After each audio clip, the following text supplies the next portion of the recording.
നബി സല്ലല്ലാഹു അലൈഹി വസല്ലമയെ സ്നേഹിക്കേണ്ടതിൻ്റെ പ്രാധാന്യത്തെക്കുറിച്ചാണ് നാം പറഞ്ഞു വന്നത്.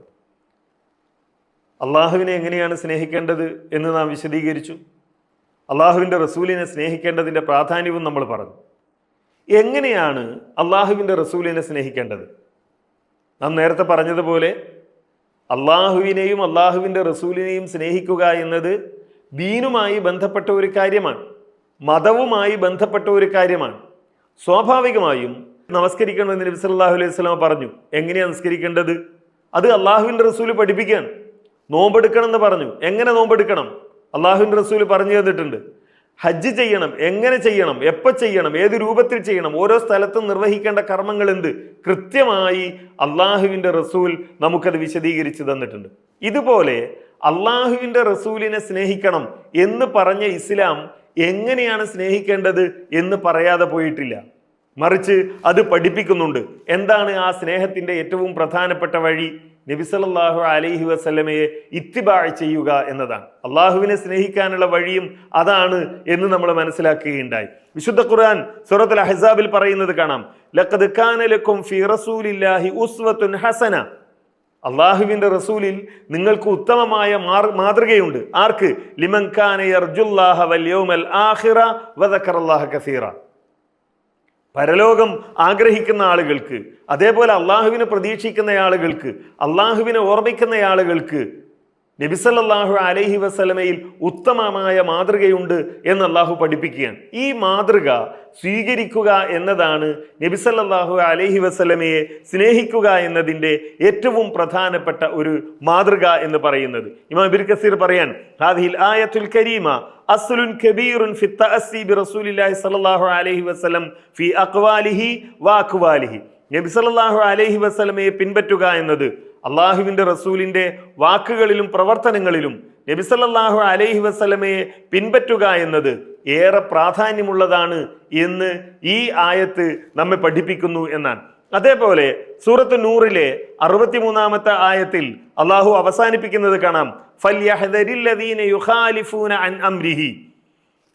നബി സല്ലല്ലാഹു അലൈഹി വസല്ലമയുടെ കൽപ്പനയിൽ നിന്ന് പിന്തിരിഞ്ഞു പോകുന്ന ആളുകളെ താക്കീത് ചെയ്തുകൊണ്ട് പറയാൻ, ഈ ആയത്ത് വിശദീകരിച്ചുകൊണ്ട് ഇബ്നു കസീർ റഹിമഹുല്ലാഹ് പറയാൻ, ഐ അൻ അംരി റസൂലില്ലാഹി സ്വല്ലല്ലാഹു അലൈഹി വസല്ലം. നബി സല്ലല്ലാഹു അലൈഹി വസല്ലമയുടെ മാർഗത്തിൽ നിന്ന് തെറ്റിപ്പോകുന്ന, അത് അംഗീകരിക്കാതെ പോകുന്ന ആളുകൾ, മിൻഹാജുഹു വ ത്വരീഖത്തുഹു വ സുന്നത്തുഹു വ ശരീഅത്തുഹു. നബി സല്ലല്ലാഹു അലൈഹി വസല്ലമ പഠിപ്പിച്ച മാർഗം, അള്ളാഹുവിൻ്റെ റസൂല് പഠിപ്പിച്ച ത്വരീഖത്ത്, അള്ളാഹുവിൻ്റെ റസൂല് പഠിപ്പിച്ച സുന്നത്ത്, അള്ളാഹുവിൻ്റെ റസൂല് പഠിപ്പിച്ച ശരീഅത്ത്, ഇതൊക്കെ മാറി വേറെ വഴിയിലേക്ക് ആളുകൾ പോവുകയാണെങ്കിൽ അത് വളരെ കരുതിയിരിക്കേണ്ട കാര്യമാണ് എന്നാണ് അള്ളാഹു പറയുന്നത്. എന്നിട്ട് ഇമാം ഇബ്നു കസീർ തുടരുകയാണ്, ഫതൂസനുൽ അഖ്വാലു വൽ അഅ്മാലു ബി അഖ്വാലിഹി വ അഅ്മാലിഹി. നമ്മളുടെ വാക്കുകളും നമ്മളുടെ പ്രവർത്തനങ്ങളും അത് താരതമ്യം ചെയ്യേണ്ടത്, അത് തൂക്കി നോക്കേണ്ടത് നബി സല്ലല്ലാഹു അലൈഹി വസല്ലമയുടെ വാക്കിനോടും നബി സല്ലല്ലാഹു അലൈഹി വസല്ലമയുടെ പ്രവർത്തനത്തോടുമാണ്. ഞാൻ ചെയ്യുന്ന കാര്യം ഇത് അള്ളാഹുവിൻ്റെ റസൂൽ ചെയ്തിട്ടുണ്ടോ, ഞാൻ പറയുന്ന കാര്യം ഇത് അള്ളാഹുവിൻ്റെ റസൂൽ ചെയ്തതാണോ എന്ന് പരിശോധിക്കുക. ഫമാ വാഫഖ ദാലിക ഖുബിൽ. അള്ളാഹുവിൻ്റെ റസൂലിൻ്റെ പ്രവർത്തനത്തോട് യോജിക്കുന്നതാണെങ്കിൽ അത് സ്വീകരിക്കാം. വമാ ഖാലഫഹു ഫഹു മർദൂദുൻ അലാ ഖായിലിഹി വ ഫാഇലിഹി. അത് അള്ളാഹുവിൻ്റെ റസൂലിൻ്റെ മാർഗത്തിലില്ലെങ്കിൽ, ആ ശരീഅത്തിലില്ലെങ്കിൽ, ആ മിൻഹാജിലില്ലെങ്കിൽ, ആ ത്വരീഖത്തിലില്ലെങ്കിൽ, ആ സുന്നത്തിലില്ലെങ്കിൽ അത് തള്ളിക്കളയുക.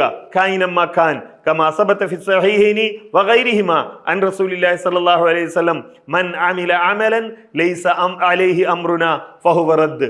നമ്മുടെ കൽപ്പനയില്ലാത്ത കാര്യം ആരെങ്കിലും പ്രവർത്തിച്ചാൽ അത് തള്ളിക്കളയണം എന്ന് നബി സല്ലല്ലാഹു അലൈഹി വസല്ലമ പറഞ്ഞത് ഇതാണ് എന്നാണ്. അപ്പൊ നബി സല്ലല്ലാഹു അലൈഹി വസല്ലമയെ സ്നേഹിക്കുക എന്നത് ഈ പറഞ്ഞ രൂപത്തിലാണ്. അള്ളാഹുവിൻ്റെ റസൂലിനെ ആ റസൂലിൻ്റെ എല്ലാ കാര്യത്തിലും മാതൃകയാക്കുക എന്നത്, ആ റസൂലിനെ പിൻപറ്റുക എന്നത്, നമ്മളുടെ പ്രവർത്തനങ്ങൾ, മതപരമായി നമ്മൾ ചെയ്യുന്ന കാര്യങ്ങൾ അത് അള്ളാഹുവിൻ്റെ റസൂല് പറഞ്ഞതാണോ പഠിപ്പിച്ചതാണോ എന്ന് പരിശോധിക്കുകയും അതിൻ്റെ അടിസ്ഥാനത്തിൽ സ്വീകരിക്കുകയും തള്ളിക്കളയുകയും ചെയ്യുക എന്നതാണ് ഒരു വിശ്വാസി സ്വീകരിക്കേണ്ട മാനദണ്ഡം എന്നാണ് പണ്ഡിതന്മാർ വിശദീകരിക്കുന്നത്. നബിദിനം ആഘോഷിക്കുന്നവർ റബീഉൽ അവ്വൽ 12-ന്, റബീഉൽ അവ്വൽ മാസത്തിന് പ്രത്യേകത നൽകി അത് ആഘോഷിച്ചുകൊണ്ടിരിക്കുന്ന ആളുകൾ പരിശോധിക്കേണ്ടത് ഇതാണ്. ഇബ്നു കസീർ പറഞ്ഞതുപോലെ ഫതൂസനുൽ അഖ്വാലു വൽ അഅമാലു ബി അഖ്വാലിഹി വ അഅമാലിഹി. നമ്മളുടെ വാക്ക്, നമ്മളുടെ പ്രവർത്തനങ്ങൾ അള്ളാഹുവിൻ്റെ റസൂലിൻ്റെ വാക്കും അള്ളാഹുവിൻ്റെ റസൂലിൻ്റെ പ്രവർത്തനവുമായി താരതമ്യം ചെയ്തു നോക്കുക. ഫമാ വാഫഖ ദാലിക ഖുബിൽ. ആ റസൂൽ സല്ലല്ലാഹു അലൈഹി വസല്ലമ പറഞ്ഞതാണെങ്കിൽ, അതിനോട് യോജിക്കുന്നതാണെങ്കിൽ സ്വീകരിക്കാം, അല്ലെങ്കിൽ തള്ളിക്കളയാം. ഈ റബീഉൽ അവ്വൽ മാസത്തിന്, റബീഉൽ അവ്വൽ 12-ന് നബി സല്ലല്ലാഹു അലൈഹി വസല്ലമ എന്തെങ്കിലും പ്രാധാന്യമോ പ്രത്യേകതയോ നൽകിയിട്ടുണ്ടോ എന്നതാണ് പരിശോധിക്കേണ്ടത്. അത്തരമൊരു പരിശോധന നടത്തുമ്പോൾ തീർച്ചയായും നമുക്ക് ബോധ്യപ്പെടും ഇതിന് നബി സല്ലല്ലാഹു അലൈഹി വസല്ലമയുടെ ചര്യയുടെ പിൻബലമില്ല എന്ന്. സത്യം അപ്പോഴാണ് നമുക്ക് തിരിച്ചറിയാൻ കഴിയുക. അള്ളാഹു അനുഗ്രഹിക്കട്ടെ.